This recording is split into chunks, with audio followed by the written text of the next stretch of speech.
Hello, friends. This is I Want Second Opinion. Today we have got Mr. Balaji Srinivas. He is my friend and he is a fitness enthusiast. And I thought that I will bring him into today's program because he has been doing something innovative in the fitness, which I think would be of benefit to most of you. Hi, Balaji. Hi, Prakash. Nice to see you. Yeah. Yeah, hi. Balaji, I know that you have been using this continuous glucose monitoring, although you are non-diabetic. So just want to know about why you started using the continuous glucose monitoring and what are the background behind that. Okay, okay. I think that's a good way to start, Prakash. I've been using it personally for 3 years now, slightly more than 3 years. I think I started using it from the COVID time. Okay. And before I make any more, go further on this, I have to tell your viewers that whatever I say is my personal experience, right? Of course. Yeah. I'm not a doctor. I'm not a physician. So all that I'm sharing is what I've seen over the last 3 4 years using this. So with that, Please. let me start. So as you said, I have an interest in fitness and I have hobbies which are surrounding the fitness levels. And I also have a family background. I should say my mother and an history of diabetes, cholesterol, and all that. So it's always been in my mind that I should be able to control it, right? Sure. Yeah. And I mean, I've been doing it the normal way: take blood readings once in 6 months, watch Mm, what I eat. mm. I think that's pretty much what a lot of us do, and I've been doing it for the last 15, 20 years. Okay. And it was in COVID time that Mm, a friend of mine mm. was experimenting this CGM, Okay. and he was developing an app Mm. which I mean, it was primarily doing it for a lot of diabetics, Okay. and he wanted some volunteers to say how we can use for non-diabetics and fitness people. So it was okay. It was from an invite of your friend. All right. Yeah, and then he said, "Hey, listen, can you do this? And you put the data into my website, and it could be an eye opener for you, and it could be useful for me as well." So All that right. was like sometime in April 20, I started this. Right. And I should say that it was quite insightful in terms Mm. of what started as just helping my friend. I think I ended up learning quite a lot. All right. And I should say now what I do is once in 6 months, Mm. I wear it for 15 days. And Okay. I use it as a fun game, right? It's interactive. Yeah. You eat something, it tells you what happens to your blood, Okay. glucose levels. I find it quite amazing. So that's the way I started, Prakash. All right. Okay. That's pretty interesting, Bala. Nice. Nice. Nice. Okay. Now, in your 3 years of using this continuous glucose monitoring, what awareness has this particular instrument or the technology has generated in you? And what changes did you make to your dietary and eating patterns? Okay. So again, um, awareness in the sense there's something which gives you live feedback, right? And it's through a mobile. Absolutely. You can just do Yeah. this and you know what it is. Yeah. And there is a lot of, I would say, personally for me, there was a lot of myth around what is good for you, what is bad for you, what fruit will not increase sugar, this will reduce sugar. I mean, I think it's quite common, right? All of us have heard this all through our life. Do this, Yeah. don't do this. And I Okay. should share some interesting observations that I personally noted on my own thing. Mm. Now, Okay. I mean, let's take the food that I normally have. And let's Mm. say I start a morning with half a cup of coffee on an empty Mm. stomach. Right? I mean, that's more Okay. to do with habit. Okay. And I figured out it actually matters almost like to zero increase in my sugar levels, right? Mm, mm, Maybe, I mean, I generally wake up with 85 kind of readings. That's the Indian part.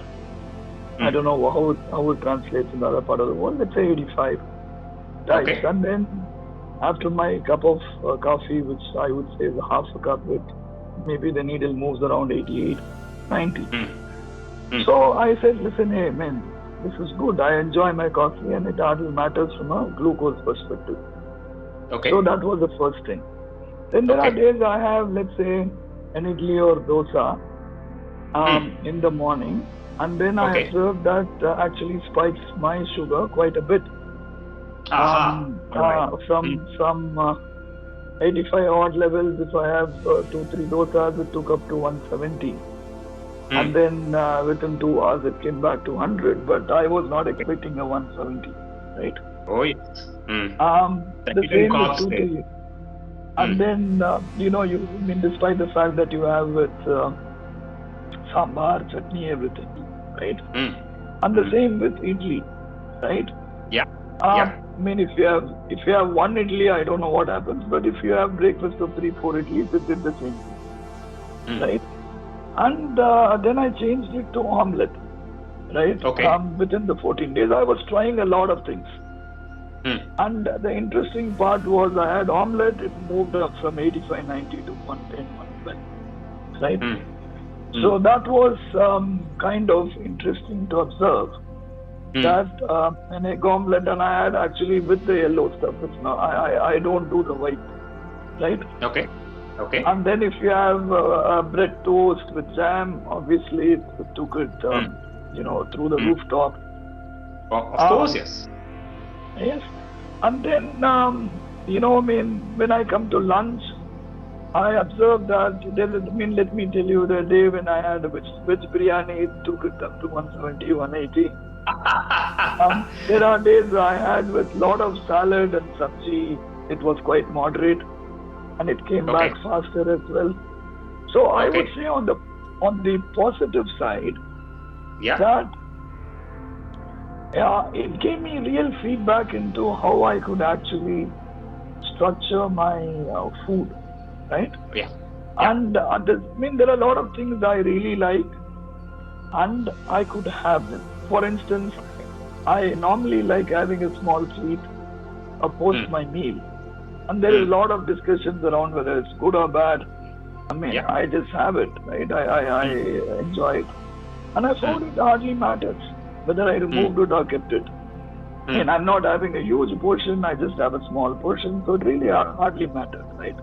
Yeah. Yeah. Now, again, in the night, um, typically there is this culture we want to be light, we have some tiffin, so you have a idli dosa, and again it's spiked, right? Mm, So, in a mm. nutshell, Okay. while I was thinking I was having an healthy homemade meal, Mm, there is a lot of things that were inside, and very mm. obviously we don't understand how carb heavy it is and how it reacts to your particular physiology. I Absolutely. found that some of them actually were not favorable to me, Mm, and some of them were quite okay. So, in mm, that sense, mm. I think this technology was doing wonders to me. Yeah, so Fantastic. that's the insight and awareness I can share. Lovely. Lovely. Now, from all the consolidated information that you got from the CGM, what changes did you make in your diet after starting using the CGM? Did you make any changes at all? Yeah, quite. I mean, it's incremental. I don't believe in dramatic changes. Hmm. So I made some incremental changes, right? See that the This is key from a thing was, typical South Indian food perspective. Yeah. yeah, from only a South Indian perspective. Of course, you have some North Indian stuff, dal and rajma and all that, but by and large, Indian, South Indian kind of food. Sure. And The vegetarian. first vegetarian, yeah. The first thing I realized is I went into a kind of intermittent fasting kind of thing where I said, listen, If I give a gap of 12 to 14, 15 hours a day, Mm, obviously my glucose levels are going to be normal, right? Those mm. means the What was the reason behind you starting intermittent fasting here? Just wanted to yeah, I try it. mean there are a lot of course there's a lot of research and everything which says that Yeah, yeah, it's good, sure. fasting is good and all that. But No, this in actually my question is in regards to this particular CGM, did you do this intermittent fasting or as a general part of fitness? no, I've been doing it. I think even Okay, before the CGM, I just okay, this helped me refine it further, right? sure. And Okay, one of the things, one of the goals from more a fitness perspective I had was I wanted to be in the blue zone, which is okay, around 80 to 120 for almost 95% of the time, okay.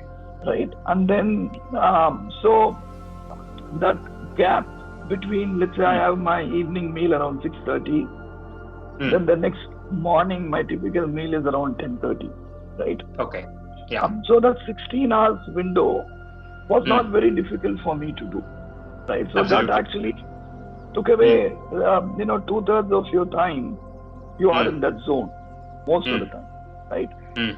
Then Yeah. coming to the eating window, I just said I substituted rice with millets because it Mm, helped.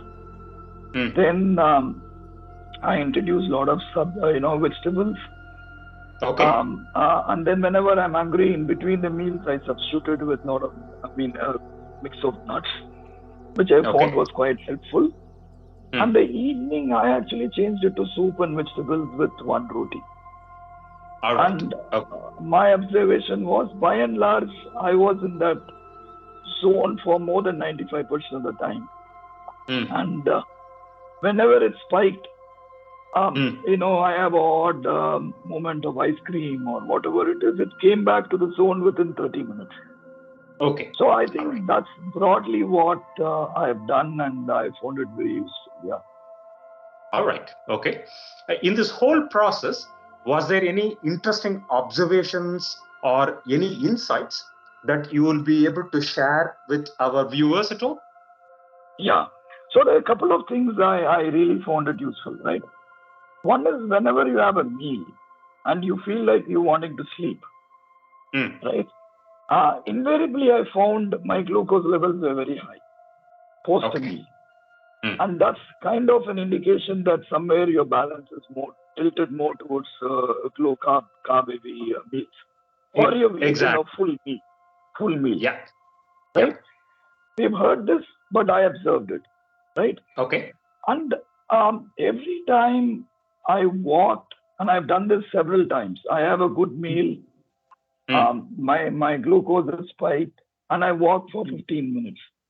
Mm. It um, it immediately came back to a normal range. And Okay. then after the walk, it shot up more gradually. Okay.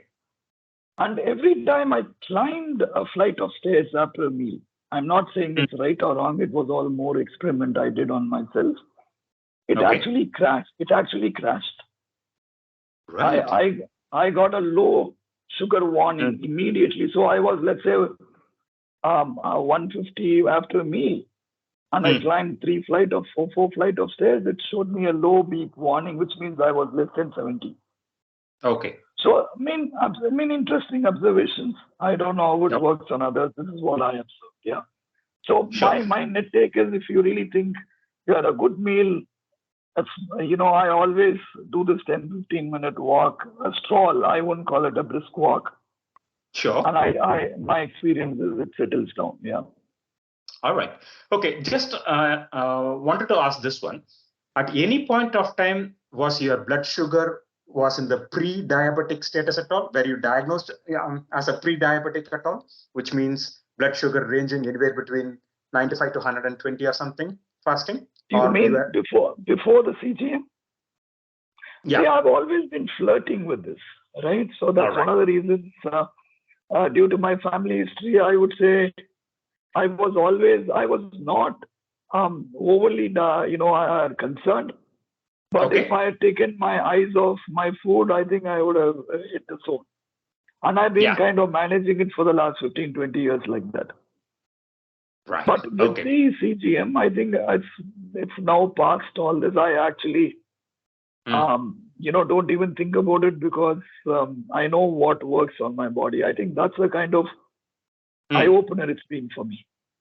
Absolutely, absolutely. So, continuous glucose monitoring is a technology which is not necessarily to be used in diabetics or pre-diabetics. It can be used in normal humans as well, as a process of learning about how glucose fluctuates, and this will give an insight in modifying your food intake and whatever food that you're going to take. In concluding, Bala, are there any key takeaways that you would want to share with our viewers from all the knowledge that you have gained over the past 3 years? Okay, I would say honestly, it's a liberating thing, right? I mean, if you Ah, personally ask me, I just love using it because fantastic.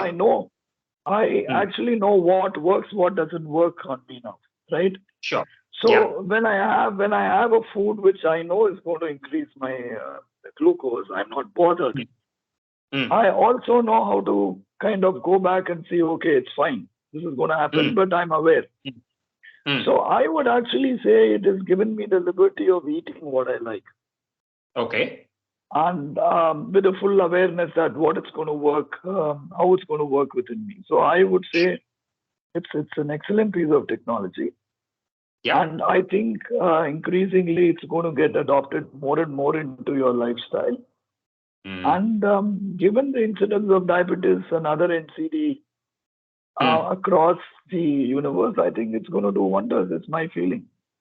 Yeah. Yeah. More so, rather than a technology, it's good for us at the end of the day. So, Bala, I really thank you for participating and giving your insights and your views on the past 3 years of your experience. I'm sure it is going to be of major use, and I'm sure many of our viewers will try to look into this technology and would want to benefit themselves. Thanks for participating in this Hey, thank interview. you. Thanks, man. Thanks Thanks. a lot, dear. Thank you. Thank Thank you.